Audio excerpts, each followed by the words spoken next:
The future is here. A superpowered tram packed with supercharged capacitors capable of traveling 10 kilometers on only 10 seconds of charge. From the back streets to a high-tech processing plant comes an incredible innovation that could transform commercial air travel. All this from an emerging innovative powerhouse. This is China. And we are just at the beginning. This is the future, right? I'm Josh Klein. I spend my life unpacking and hacking ideas, systems, networks, and future technologies. I've worked with some of the biggest names in the tech industry. And in my world, a good hack is a smart solution to a problem. That's incredible. Yeah, we are under construction. This is a real solution that you're rolling out throughout China. That's right. And hackers are the innovators that create them. 5,000 years of history. And it's the kind of solution that only China can provide. That's why I've come here. The Chinese are harnessing their immense capacity to take on some of the world's toughest problems. So I'm traveling thousands of kilometers to uncover some of China's smartest minds, their unique innovations, and join forces with a panel of experts. That's leading edge, right? That's leading edge that nobody else in the world can do. An innovation like this, and China could absolutely use it. People have consistently underestimated the demand for connectivity. You can position this to really take off. To discover just how smart China really is.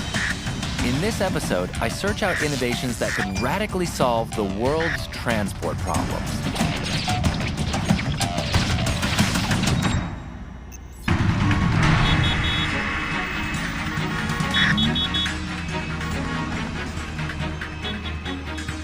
I've just spent the last 2 hours in bumper-to-bumper traffic, going nowhere. And the reason that I've traveled halfway around the world to do this is that traffic congestion is a big, gnarly problem, one that no one has even come close to solving yet.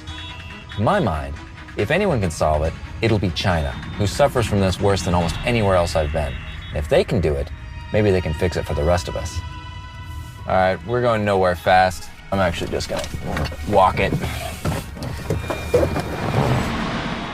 With almost 240 million vehicles and more than 7 times the number of drivers that there were just a decade ago, it's no wonder China's traffic infrastructure is feeling the pressure. This kind of traffic congestion is a daily occurrence. It's just part of the price that they're paying for their booming economic success. The flip side of this huge financial growth is there's the potential to invest in gridlock solutions, which is why I've been lured to Guangzhou. Here at the base of the 600-meter-high Canton Tower is a revolutionary new supertram system. Its creators believe it can make a huge dent in the gridlock dilemma by enticing people to make the shift from car to futuristic clean green commuter transport. There's no power lines above or below the ground. It's quick and efficient, and they tell me that its power system is simply stunning. Here's what I love about this technology. It's a simple solution that's an ideal fit for the problem. And there's certainly plenty of commuters being enticed on board, while I've been seduced by the chance to get up close and personal with this incredibly smart Chinese invention. I've been promised the inside scoop by the world's largest train builder, CRRC. The company's vice chief engineer, Ying Yang, is carrying on the vision of his former boss to realize this tech, an innovation he believes will go some way to solving gridlock and the downstream effects of pollution. We can do our best to reduce the air pollution and the energy consumption and give the city a very clean sky, you see. First stop, a test drive of the original model. This is the ARB train we use as a prototype to test our supercab flash charging technology. So this is the very first one ever? Yeah. And it's that supercap flash charging tech that's triggered my interest. There's no overhead lines in this pimped out tram as it carries its supercapacitor power pack on its back. Supercapacitors are like a battery, except they store, discharge, and recharge huge amounts of power extremely quickly. So this is where everything charges? Yeah, when the train reaching this platform, this current connects the shoes will automatically activate and contact this power rail. And then 1,800 amp current to this. That's a lot of capacitor. juice. Yeah. And fully charge this supercat within 30 seconds. You charge all your capacitors 100% within 30 seconds. Within 30 seconds. This prototype has its charging shoe on the side of the tram, while the latest model has a roof full of supercapacitors that get charged at a super fast rate via a roof charging mechanism. During normal operation, trams only need to stop for around 10 seconds to let passengers on and off, charge its supercapacitors, and head to the next platform and charging station. Wow. All right, that's a lot of capacitors. How many's in here? In this case, we have more than 600, but we have put in different modules.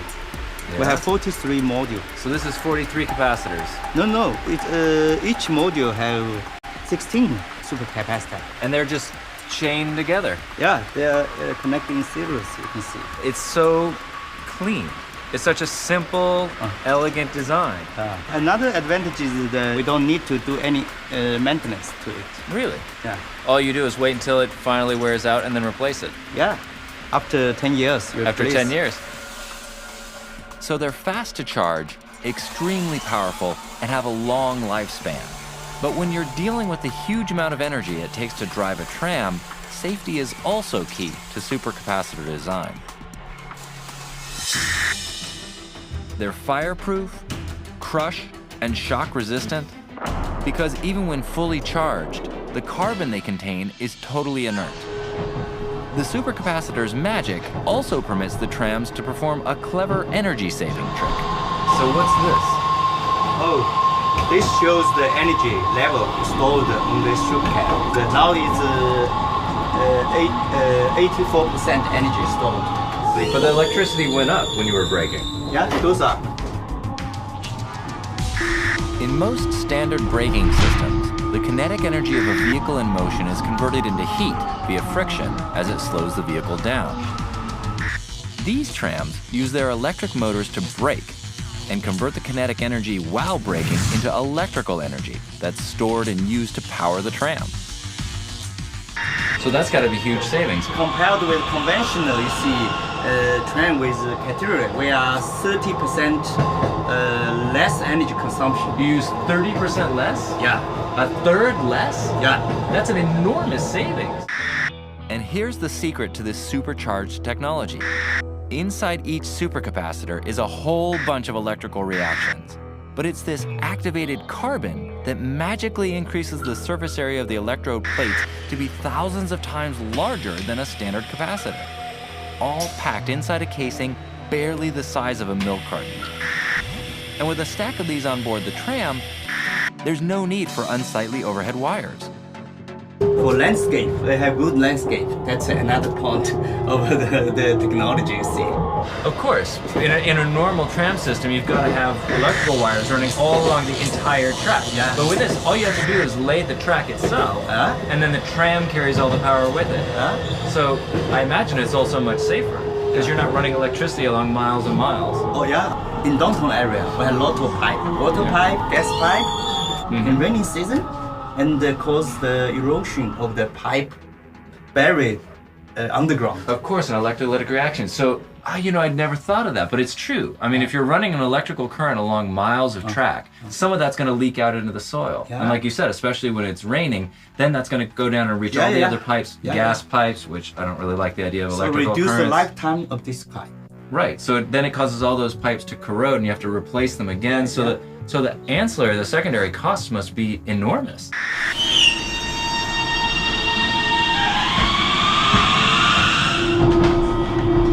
I gotta say, I'm extremely amazed at the efficiency of this entire system. I didn't realize that there were so many ancillary costs, like electricity leaking into the ground in a standard design, eroding pipes, the savings that the regenerative braking produces, the amount of electricity and the speed with which that they can get it into the capacitors.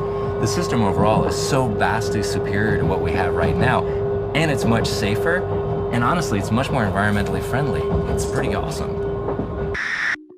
But it's one thing to have a unique innovation, and quite another to roll it out at scale. Here to provide a critique is traffic engineer Professor Wenjing Ma from Tongji University and Dr. Mariela Alfonso, a specialist in urban design and planning. So this seems like a solution tailor-made for China. It scales well, has a nice ecological impact, it's relatively inexpensive, especially over the lifetime of the system. But I've got to believe there's complexities when you start implementing something like this inside something as large as the mega cities in China. What am I missing? What are you missing? Well, China is very used to making these kinds of infrastructure efforts. I mean, they've been ultra successful. I think the benefit of this particular technology is that second and third tier cities who don't have subways can actually use these as a more cost-effective way to move people. Because at the moment, there's pretty much you either walk or you drive, which means that mostly you drive because these cities are still quite large, even though they're considered small cities by Chinese standards. So I think that it would be a huge positive impact on reducing energy and pollution in these cities. But the big question is, Can we grow this technology to solve the problems of cars? All the traffic and the pollution that come with them. It's a huge problem for China. and a huge problem for the world. Coming up, China's innovators set out to solve one of the biggest environmental hazards on the planet. Gridlock and pollution, the biggest issues facing the megacities of the world, and China is no exception. This state-of-the-art supercapacitor-powered tram may have the potential to entice commuters out of their vehicles and into clean, green, futuristic commuter transport. So its creator, Chinese company CRRC, has gone from prototype to delivering its first commercially run tram in the city of Guangzhou. I really do think that supercapacitors are an amazing technology, but how easily are they going to slot into China's existing transportation infrastructure? And is this really a global solution? 我不认为这种技术是只为中国的，因为有很多城市、很多国家的这个情况，比如说大量的这个人口，其实不仅仅是中国，很多城市都是这样。即便其实有轨电车在欧洲，更加的普及，其实现在有很多城市也都运行着非常好的系统。那么这种技术的出现，会对那样一些系统也会有非常大的帮助。所以这是一个有利于世界性的一个发明，而不仅仅是针对中国。 At the company's production line, they now have 5 supercapacitor tram orders from within China, and more are in the pipeline. And now, more and more customers, they like this technology. I think this technology has bright future in China and also in the world. In the world, yeah. This has got to be a huge thrill to see this happen. 5 years ago, when we thought about this idea, we could not imagine we can put a supercab in the so long tram, you see. So we're very excited. Fantastic. So 5 years of hard work, and you've taken what was originally a small idea. Yeah. Weren't sure if it was going to happen, and now it comes true, and more bright future. And also, we can give the city a very clean sky, you see, in the future. Excellent. Blue skies and flowing urban traffic are a megacity's dream. If China can successfully roll out this innovation en masse, and see it create a huge drop in vehicle use and pollution, then you can almost guarantee its success around the world. In the meantime, with heavy traffic still plaguing China's major cities, some simple solutions are emerging to help keep us out of the gridlock. Large internet companies are using their digital assets to bring things to us, rather than us having to head out to fight the congestion. And if you're anything like me, some days you're just too busy to leave the office. If that sounds like you, I may have the answer. 帮我订一杯咖啡。Cool. The solution to my fickle need for caffeine lies with Sogo, China's second largest internet search engine. They, like me, clearly understand the innate need for coffee. So tell me, how did this idea come about? How did it begin? Sometimes we are too busy to grab a coffee, or we have no free hand to type a word. So, is there an app could help me to buy coffee and hand it to me? just after a simple conversation. So how does it work? Well, my request for piping hot coffee has been sent through Sogo's super-fast network. That data connects to my unique user details and secure payment information, checks my preferences, searches its database to find the closest registered coffee company, sends me an electronic confirmation receipt, and voila, it finally fires me a text alert when it's had one delivered to the office. Sorry, I've got to take this. Excuse me, just a minute. More than that, it's also capable of learning exactly how you like your coffee. So this is what's going on in the back end then? Yeah. How's it work? We have clear pictures of latest trends and users' habits in terms of taste, consumption abilities, and history orders. By doing so, we can predict users' need and provide them their suitable service. And with deep learning, our whole system is becoming smarter and more accurate. So it learns all the time? Yeah. Cool. Sogo's advanced search and voice recognition technology is at the heart of how this app can deliver a product so fast. 我们不仅仅能够对普通话能够进行理解，还可以对大量的方言进行这种理解。有了这第一层，把你输入的这种话或者说声波转化成这个文字之后，计算机才有可能再进一步的去对你的语义进行理解。那么对语义的这块理解背后就会涉及到大量的非常多的就是比较尖端的这种技术，比如像深度学习的这种技术，像自然语言的这种技术。有了这些技术之后，计算机能够知道你想要的是一种什么样的一种目的。有了这种目的之后，再跟我背后已经构建了大量的这个服务的数据库，能够去做自动的这种匹配。That, combined with key connections between retail outlets, third-party apps, payment accounts, and the search technology to manage the user's preferences, makes for a highly personalized and efficient service. And it's not just coffee this app can deliver. There's a massive range of products and services on offer. So the idea is that once you're plugged in, these kinds of apps act as a sort of virtualized assistant, anticipating what you need and bringing it to you where and when you need it. I'm thinking Peruvian dinner and maybe a neck massage. Neck massage. Now I'm gonna have to work on my Chinese. Which I'll need as I'm heading to the back streets to unearth some very cool tech. Whoa. That turns sludge into liquid gold that can fuel a jet engine. I'm here in Beijing, one of the most polluted cities in the world. In fact, it's gotten so bad that one of the premiers has declared war on pollution and has started to shut down some of the coal plants. The problem is that pollution doesn't just come from cars and coal plants. There's bigger engines involved. Chinese scientists are joining with experts from around the world in an attempt to transform one of the biggest environmental hazards on the planet, air travel and the burning of aviation fuel. Here at Sinopec, one of China's largest petroleum companies, a team of experts are developing state-of-the-art aviation fuel. So you're manipulating it at a molecular level, so you can change how the fuel actually behaves. Yes, it will affect the fuel's performance. Professor Guanteng Xu is an expert on petroleum analysis.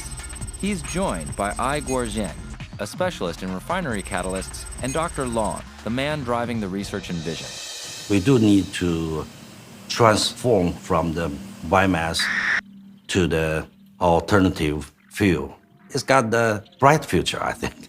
In the future, the traditional soil energy will be consumed because it is not sustainable. Along with his development team, Dr. Long is hoping to radically change the chemical structure of aviation fuel to be cleaner and greener. To achieve that, they're working with structures smaller than the wavelength of light. This electron microscope is able to see into matter only a few nanometers across. This machine is the TEM. That means it's a transmission electron microscope. And the very high energy electron beam come from here and get the very high speed, struck the sample at this position. Okay, so that's the picture. Okay, so it's shooting an extremely powerful, extremely focused beam of electrons. Yes. Super small, molecular level. Yeah. Shooting it through there, and then you're able to get a view of it. And And how high resolution is this? How small is this? Yeah. Is it 20, yes, 20 it's nanometers? 20 nanometers. 20 Yeah. nanometers. Yes, So- this is 5 nanometer. To put that in context, a strand of human hair is about 40 to 60,000 nanometers thick, while a strand of human DNA is around 2.5 nanometers. In fact, if you want to get this kind of detailed information, you only can use the TM instrument. Yeah. This instrument is very important for get this kind of information. Right. Different kind of magnetics, the lens made the bigger. So you can see the very detailed information. Science is awesome. Yes. This level of magnification allows the scientists to manipulate its structure in an attempt to satisfy the sustainability needs of the aviation industry. A key component of that development process is the chemical catalyst. From a special catalyst designed, we can control a reaction tools. Oh, so does that affect the fuel? How the fuel actually behaves? Yes, and can control the distribution of the in molecular layers for different components. So you're manipulating it at a molecular level to optimize performance of the catalyst. And what's the end result of that? Does it make the fuel more efficient? Yes, it will affect the fuel's performance. And Sinopec are not only fine-tuning their existing fuel products in the lab, but they've gone a step further into the future. They're transforming a backstreet, black market cooking oil economy into a highly prized commodity, aviation biofuel. And it's down here on the streets that this incredible process begins. Okay, check this out. Whoa. Okay, for one, that's really gross.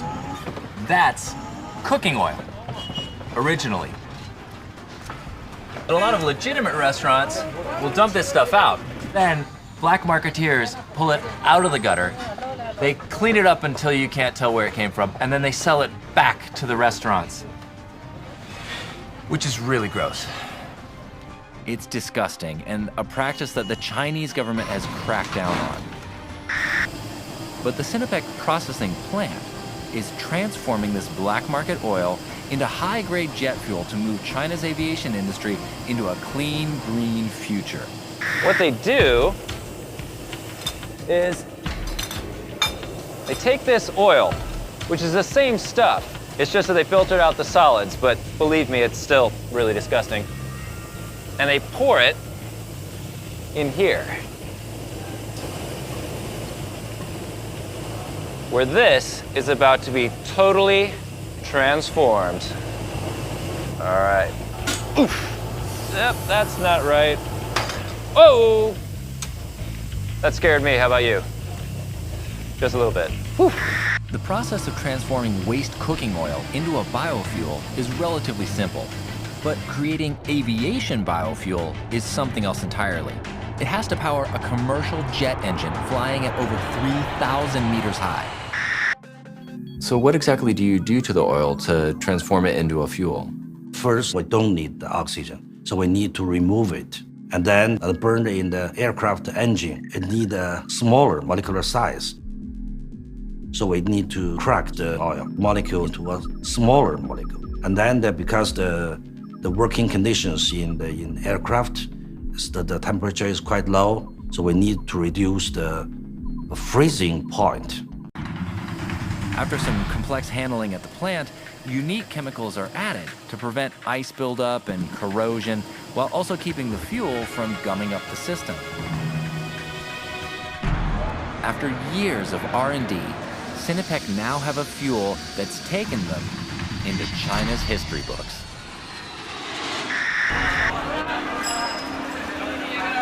I'm on a quest in search of Chinese scientists, entrepreneurs, and innovators. My journey has led me to the Sinopec Changping Labs, where this petroleum and chemical giant has set itself the goal of creating futuristic fuel, turning discarded toxic cooking oils and animal fats into state-of-the-art biojet fuel. This modern-day alchemy hasn't come easy. It's required big thinking at a molecular level. Here's what's beautiful about this. We've transformed toxic sludge, junk oil out of the gutter into this extremely powerful jet fuel. Don't buy it? Check this out. Whoa! Yeah, that's got some juice. Check that out. That's some power right there. That is hot. Enough power to change Chinese history. On March 21st, 2015, China's first cooking oil-fueled flight took off from Shanghai's Hongqiao Airport. A Boeing 737 jet using a 50-50 mix of conventional jet fuel and biofuel. Tackling a major environmental issue and solving a public health concern all at the same time. But what do my specialists think? Is this really grease to gold, or just a flash in the pan kind of concept? 我觉得这是尤其是非常重要的一个发明，因为到2020年可能有超过30%的航空燃油会来自于这种生物的这种油量。那么因此呢，这种技术的发明不单是说解决了这样一些我们所谓的废物再利用的问题，让这些点石成金。那么另外呢，其实也是为这个航空为这个燃油提供了一个非常重要的原料。那么因此，我觉得这是一个非常有意思也是非常有意义的发明。Me as a Westerner, I absolutely love the street food that really brings people to China. So I think to get rid of the negative connotation by using this gutter oil, getting rid of the black market, using it for something good, I think it's all around a great solution. A solution that Sinopec are continuing to evolve as they attempt to reduce China's carbon footprint. The question is, how fast can they produce the volume the airline industry really needs to have an impact? Back on the city streets, roads are still congested, and like the evolution of biofuel, necessity here too may become the mother of invention. Well, it's certainly true that many cities around the world have bad traffic. China's got it worse than most. In fact, there's more drivers in China than the US has people. But equally, there's a growing surge of innovators desperate to turn this around. I've been led to a Chinese company that believes it has a solution for short-range commuter travel with a super green tech called 9bot. I'm here to get the lowdown from Lufeng Gao, the founder and CEO of 9bot, the world's largest company in short-range transportation. Joining Gao is engineer Li Pu, vice president of robotics. So, I've been stuck in traffic all day. It's taken a long time to get here, and I hear that you might have an answer. What's a 9bot? 9bot? That's 9bot. 9bot is a very cool portable transportation device that weighs in under 13 kilos. It can travel up to 35 kilometers on a single charge and has a top speed of 22 kilometers an hour. Perfect for short-range commutes. So this thing goes really fast. Sure, yeah. That's extremely nimble. 它实现的交通就是前所未有的，它能够带人走到你想去的任何的地方。原来的汽车它可能的宽度很宽，你需要一个非常好的一个道路的状况，但是这样的一个产品，人站在上面基本上和一个人的步行的宽度是一样的。One thing that's a mystery to me is how the thing stays upright. How's this thing balance itself? It's called self-balancing technology. So basically, there's a gyroscope installed in the system, and I can show you with this pencil. So basically, the gyroscope will sense the tilt and the movements of the body of the vehicle. And if there is a tilt or angle, the wheel will go forward to compensate it. So it's doing very slight movement that cannot really see, but it's always balancing itself. Okay, so as you're leaning forward, it's trying to move itself forward so that you're balanced. Exactly. So you're kind of passive-aggressively forcing it to move along, to keep it balanced. Right. All right, I know a few relationships like that. Okay. Where's this heading next? Because what I'm really keen on is to see this have an impact on traffic. And if everybody's going to be using this, it has to be easy to use, it has to be light to carry around, it has to last for a long time. Yes, we're working very hard on enhancing the product. So we're going to use new materials to reduce the weight. And also we're going to use new battery technologies to make the vehicle travel faster and also goes further. And also trying to get the vehicle more safe for people to drive. What's going to make it more safe? Because honestly, you're standing on a wheel. That's a little dodgy just to begin with. In some cases, the vehicle has to slow down by itself so that you're not going too fast. It will think about safety for you, actually. So it'll think about safety in advance? Exactly. So I can be as reckless as I want to be and it'll keep me from crashing? Don't make promises you can't keep. Okay. I'm also thinking about ways of making the vehicle to go somewhere you want it to go, creating some kind of robot system.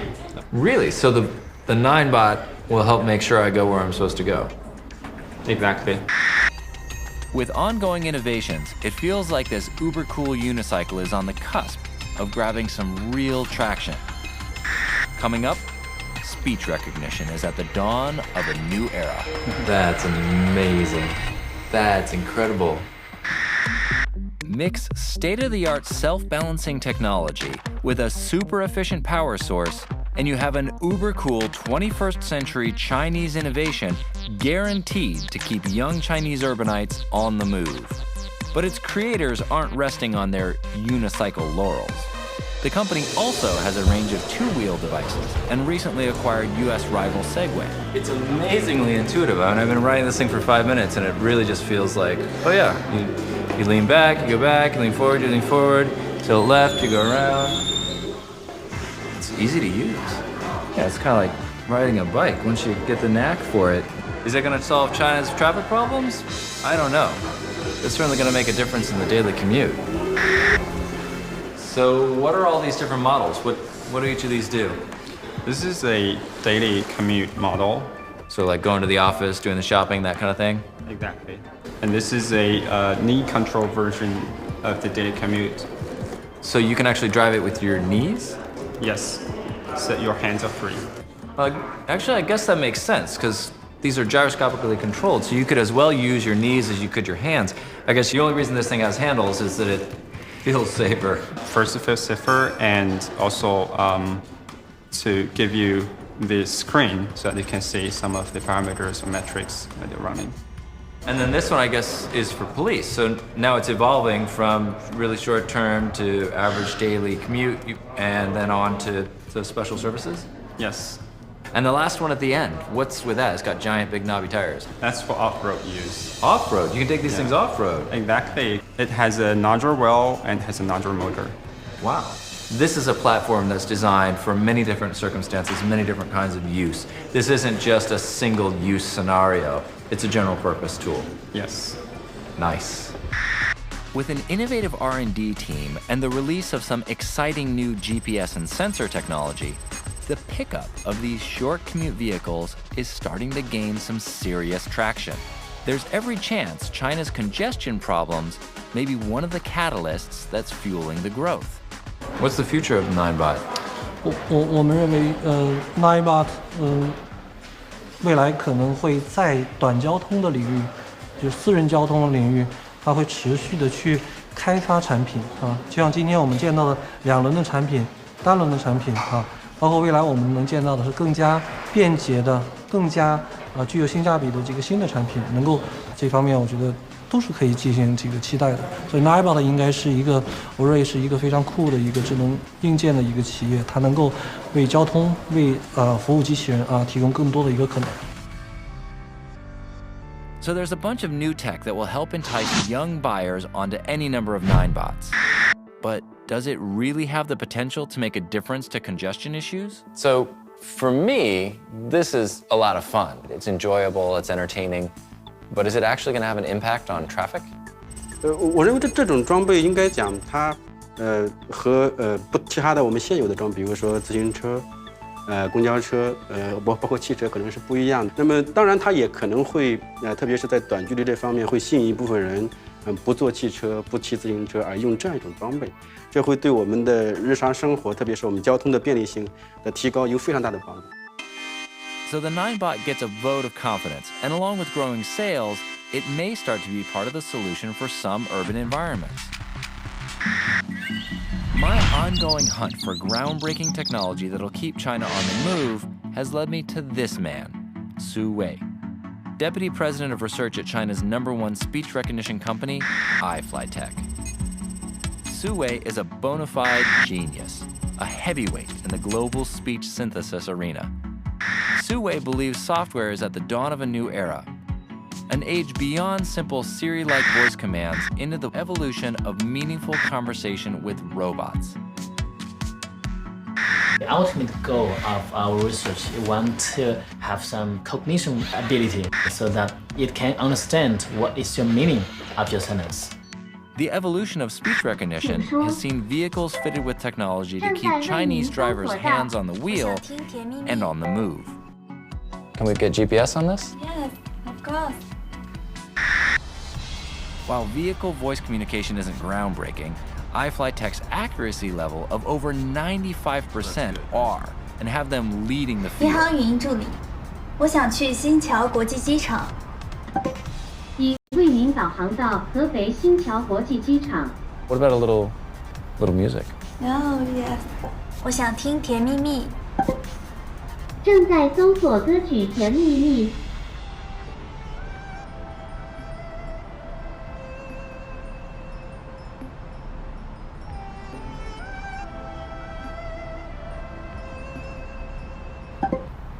You didn't like that song?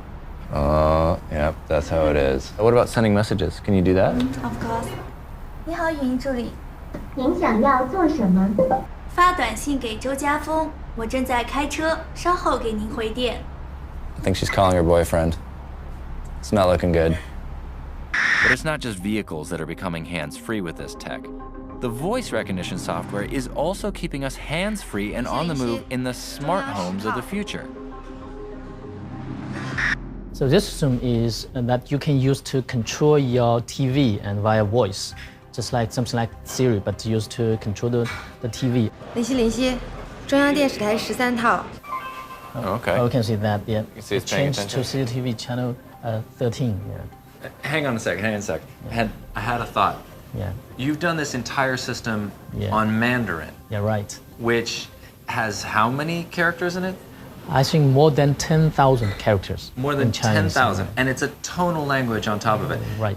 I'm used to English, which is a relatively simple language. That must I don't be- think so.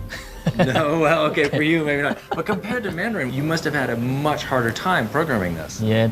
Most of the guys think that there's much more difference between Mandarin and English, especially for speech recognition. But actually, we do that without knowing the information of the language. We only need to know the transcriptions of the voice samples, and then we make the system to learn from the data automatically. Oh, so you're not trying to teach the computer to understand language the way that we do. Right, you're trying right, to teach it to yeah. understand it Right. the most effective way it can. Right. So you only use the maths. Yeah, You're not right, worried right. about whether it's German or English Yeah, or right, anything right. else. We use the statistical learning method to train the model, so we need to collect huge amount of data to that, especially the real data from the real environment. And that environment includes over 100 million users, something its competitors, even those in the US, can't match. China's largest voice recognition software developer, iFlyTek, is keeping China on the move with simple, hands-free voice communication. Their network currently has over 100 million users, processing huge volumes of speech data daily that it analyzes to teach its voice recognition system. They may have the same core technology as US competitors like Google or Nuance, but to my mind, it's the voice cloud technology and the massive quantity of dynamic data it generates that gives iFlyTek its edge. They also made a key strategic decision that's keeping their tech moving forward at an incredible pace. Since September 2015, the company has put its core technology on the iFlyTek open platform, and now 80,000 apps have been developed. That means one thing. In the near future, we should see a dizzying array of new apps, all leveraging the company's technology to connect people to their devices and each other in some exciting new ways. One such application is bringing the robotic imaginings of the 21st century a step closer to being science fact. 站起来。我正在站起来。 So 跳个舞。是太极 the kung fu or something like that.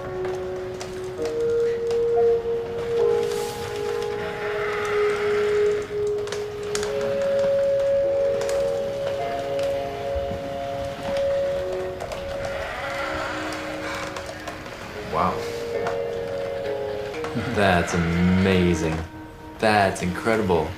And he's balancing on one leg. Yeah. You're able to control the robot the same way that you can control the TV or the Right. air conditioner or anything else. But where's it going from here? The ultimate goal of our research, we want to have some cognition ability so that it can understand what is your meaning of your sentence, not just the command that you want them to do. So that is our next target. Now we have found a new way to make the machine to understand the meaning of the words. And we have found that the meaning of the word is very similar to the words surrounding them. So for example, we can make a similarity between two words by the surrounding words. So it's the same approach you were talking about earlier. Rather than teaching the computer what the meaning of the word river or what the meaning of the word sea is, instead you're statistically saying often in a sentence the word river is used in a similar way to the word sea, which means that you can then use all the computational power that you have, the massive amount of data that you've gathered for the computer to learn for itself. Using iFlyTech's statistical language learning system, robots will be able to comprehend complex sentences and the nuances of language rather than just simple instructions. Which means that all of a sudden you can start to program the ability to understand. That means that the meaning is just a continuous representation in a very high dimensional space. If I understand you correctly, we've got a model to move towards enabling robots to understand what we mean and take action. Right. I mean, personally, I just want one that can bring me a beer, but if it knows why, all the better. Maybe one day, machines will engage in meaningful two-way conversations and use their incredible big data and processing power to ultimately solve traffic congestion and keep the smart planet of the future on the move. Like all the innovations I've discovered, they'll each no doubt play their part in solving large-scale transport problems. In a country as diverse and complex as this, there's never any shortage of problems or potential solutions. An extensive rollout of supercharged trams could well entice hundreds of thousands of Chinese to abandon their vehicles in the cities and venture into the future of short-range commuter transport. And while commercial airlines are one of the biggest environmental hazards on the planet, biofuel production may turn that on its head. If Ninebot's short-range transportation devices can continue their strong uptake, they too will play their part. Either way, I'm convinced that China will continue to stir its innovators to keep the world on the move and bring a future full of possibilities, flowing traffic, and blue skies. And the rapid development we've seen today is only the beginning of a new, smart China.